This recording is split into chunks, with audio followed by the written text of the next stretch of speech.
भारतीय आध्यात्मिक संस्कृति के सबसे अहम देव देवों के देव महादेव के बारे में कई गाथाएं और देव कथाएं सुनने को मिलती हैं। आखिर शिव कौन है? क्या वे भगवान हैं या बस एक पौराणिक कथा, या फिर शिव का कोई गहरा अर्थ है जो केवल उन्हीं के लिए उपलब्ध है जो उन्हें खोज रहे हैं। आज के इस वीडियो में हम भगवान शिव के अर्थ के बारे में बात करेंगे और उनकी जुड़ी अनेक चीजों पे चर्चा करेंगे, जैसे ओम नमः शिवाय का महत्व, शिव और गंगा संबंध और भगवान शिव की तीसरी आंख। क्या आपको पता है शिव शब्द में सी ध्वनि का अर्थ मूल रूप से शक्ति या ऊर्जा होता है। भारतीय जीवन शैली में हमने हमेशा से स्त्री गुण को शक्ति के रूप में देखा है। मजेदार बात यह है कि अंग्रेजी में भी स्त्री के लिए सी शब्द का ही इस्तेमाल किया जाता है। शिव का मूल अर्थ शक्ति या ऊर्जा है, लेकिन यदि आप सिर्फ सी का बहुत अधिक जाप करेंगे तो वह आपको असंतुलित कर देगा। इसलिए इस मंत्र को मंद करने और संतुलन बनाए रखने के लिए उसमें वह जोड़ा गया। वह अक्षर वाम से लिया गया है जिसका अर्थ प्रवीणता होता है। शिव मंत्र में एक अंश उसे ऊर्जा देता है और दूसरा उसे संतुलित या नियंत्रित करता है।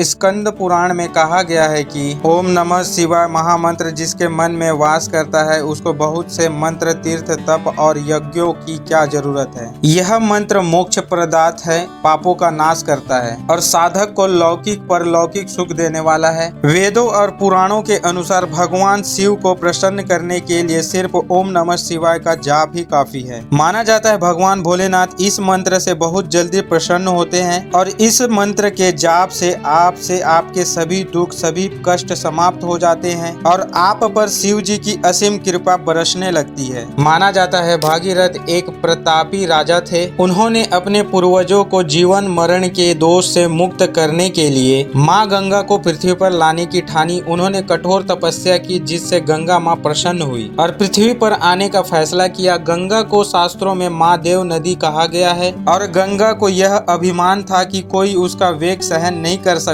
यह सब सुनकर भागीरथ सोच में पड़ गए, क्योंकि अगर गंगा पृथ्वी पर स्वर्ग से गिरेगी तो पृथ्वी गंगा का वेग सहन नहीं कर पाएगी और पृथ्वी नष्ट हो जाएगी। राजा भागीरथी ने इस भय से देवों के देव महादेव की उपासना शुरू कर दी। भागीरथ ने कठोर तपस्या की और भोलेनाथ उसकी तपस्या से प्रसन्न हुए। जब भोलेनाथ ने भागीरथ से वरदान मांगने को कहा तो भागीरथ ने उन्हें सारी बात बताई। भगवान भोलेनाथ ने गंगा के वेग से पृथ्वी को बचाने के लिए अपनी जटाएं खोल दी और इस तरह से माँ गंगा देवलोक से उतरकर शिव जी की जटाओं में समा गई और शिव जी ने माँ गंगा को अपनी जटाओं में धारण कर लिया। इसलिए भगवान भोलेनाथ के कई नामों में उनका एक नाम गंगाधर भी है। शिव जी की जटाओं में आते ही माँ गंगा का वेग कम हो गया और भगवान शिव ने गंगा को पृथ्वी पे 7 धाराओं में प्रवाहित किया। भगवान शिव की तीसरी आंख के बारे में सभी जानते हैं कि जब जब भोलेनाथ ने अपनी तीसरी आंख खोली है तब तब सृष्टि का विनाश हुआ है। या फिर ये भी कहा जा सकता है कि भगवान शिव अपनी तीसरी आंख अधिक क्रोधित होने पर खोलते हैं। इसका सबसे बड़ा उदाहरण है कामदेव। भोलेनाथ की तीसरी आंख को उनकी दिव्य दृष्टि भी कहा जाता है। दोस्तों, एक बार की बात है जब भगवान शिव हिमालय पर एक सभा कर रहे थे जिसमें सभी देवता, ऋषि, मुनि और ज्ञानी जन उपस्थित थे।